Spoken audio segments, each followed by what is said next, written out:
ciidamadana amar cad waxay ku qabaan inaysan ka leexleexa karin annagana aan ku amarnay ayagana waajibaadkaasi naga qaateen in maanta wixii ka dambeeya qori sharci darrana aan lagu arki karin magaalada beledweyne qof wadato qoryaha ciidamada kala duwan ay wataan taas waajibaad gaar ah ay leedahay askarigaasna kulley wuxuu ku way doonaa sharciyadiisa ciidan maxkamadna uu ku mari doonaa qori ciidan haddii la arko taas ayagaan ka ballan waajibaadkaas ayagaas kale qofkii shacab ah oo magaalada beledweyne qori ku qaata maanta wixii ka dambeeyo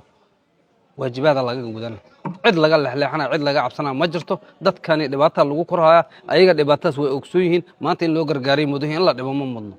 habeen kastana dhalinyarada subaxii on la wadaa la duugama inkii kale la duuga moogi haddana way sii taagan tahay saldhigii haddaan wax ku xidhan odayaashii ordaa ka daba imaana war waxaan idka codsanaynaa odayaal iyo cid walba iyo dhaqan iyo cid kastay ciidan iyo maamul saan isku leyna inaan sagrabsanaa waxyaabaan ugu bixi karnaa maanta wixii ka dambeeya arrintaasi qoray beledweyne ninkii ku dhex wato kulley asiga ciidamada amnigaas kaga dhex baxaynaa wixii ka soo dhex baxaa kadib asiga oon wixii oon meeshaas ka yimaada oo qaladaadane qofkii sharci darro qoray ku qaataa iska leh waana amar naga baxay waana ciidamada amniga waa garab taagannahay waa kula talinta laas way naga qaateen waajibaadkooda inay gutaana diyaar u yihiin horeyna diyaar ugu ahaayeen odayaashan iyo dadkan joogaa laga shaqaylaa wax qabiil la yidhaah oon hadda fiirfiirinayn waxaasi ma jirto qof kasta meesheedaa dhibaato ku haysataa habeen kasta nin dhallinyaraha ku dhibaatooba meeshii intaasan maanta shirkeena jaraa'id ku saabsanay